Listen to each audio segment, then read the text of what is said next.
జై హింద్ ఫ్రెండ్స్, జై అమరావతి, జై జై అమరావతి. ఈరోజు మనం ఏదైతే అమరావతి రాజధాని ఉందో ఆ రాజధానికి చట్టబద్ధత రావడానికి మూల కారణమైనటువంటి అప్పటి శాసన మండలి చైర్మన్ మరియు అదేవిధంగా ఇప్పుడు ఉన్నటువంటి మైనార్టీ వ్యవహారాల శాఖకి ఒక అడ్వైజర్గా ఉన్నటువంటి మన పెద్దలు శ్రీ అహ్మద్ షరీఫ్ గారు చేసినటువంటి పని ఏంటి అనేది మనం ప్రత్యేకంగా మనం చెప్పాల్సినటువంటి అవసరం లేదు. అమరావతి రాజధాని, అమరావతి రైతులు, అమరావతి మహిళలు, ప్రతి ఒక్కరికి కూడాను, ఆంధ్ర రాష్ట్రంలో ఉన్నటువంటి ప్రతి ఒక్కరికి కూడాను ఆ రోజు జరిగినటువంటి సంఘటన తెలిసిందే. కానీ ఆ రోజున నేను మైనార్టీ హక్కుల పరిరక్షణ సమితి రాష్ట్ర అధ్యక్షుడిగా ఖచ్చితంగా ఈ అంశంపై నేను అహ్మద్ షరీఫ్ గారితో మాట్లాడాను.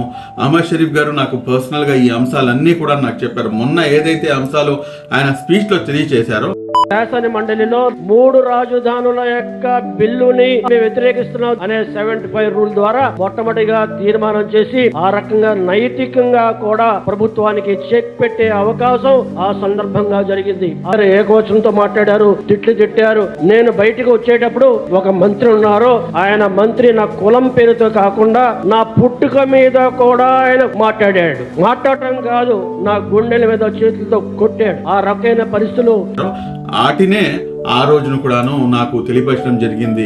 అత్యంత దారుణమైనటువంటి పరుష పదజాలంతో వారి యొక్క పుట్టుకను సైతం కూడాను లేవదీస్తూ అదేవిధంగా చెయ్యి కూడాను చేసుకోవడం జరిగింది అని చెప్పేసి కూడా నేను చెప్తే, ఆ రోజున మాపై అత్యధికంగా మాపై ట్రోల్స్ అనేది చేయడం జరిగింది. నువ్వు అబద్ధం చెప్తున్నావు, ఇలా ఎవరు చేయలేదు, అది ఇది బ్లా బ్లా అని చెప్పేసి అనేకమైనటువంటి విధాలుగా మాపై విరుచుకుపట్టారు. కానీ నిజం అనేది ఎప్పటికైనా కానీ నేను ప్రతిసారి కూడా చెప్పేది ఒకటే, నేను అబద్ధాలపై పునాదిపై కనుక మనం మేడల్ని కనుక మనం నిర్మిస్తే కనుక అది ఏ రోజు కూలిపోవాల్సిందే. కానీ మనం వాస్తవాలను తెలుసుకొని వాస్తవాలు ఏమిటి అనేది ఖచ్చితంగా అహ్మద్ షరీఫ్ గారి దగ్గర నుంచి తెలుసుకున్న తర్వాత నేను మాట్లాడడం జరిగింది. అదేవిధంగా అప్పట్లో ఎమ్మెల్సీగా ఉన్నటువంటి మన ప్రస్తుత మైనార్టీ మరియు న్యాయశాఖ మంత్రివర్యులు పెద్దలు శ్రీ ఎన్ఎండి ఫారూక్ గారిని పైన కూడాను లకారంతో కూడాను ఆ రోజు హౌస్లో మాట్లాడటం జరిగింది. దానిపై కూడాను మైనార్టీ హక్కుల పరిరక్షణ సమితిగా నేను ఖండించడం జరిగింది.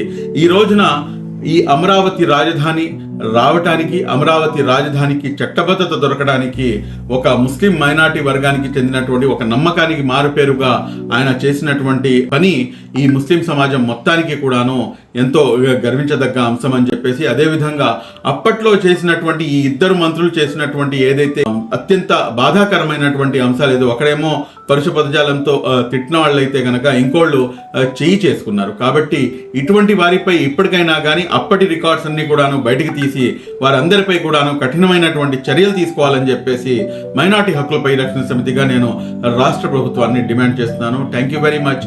జై హింద్, జై అమరావతి, జై జై అమరావతి.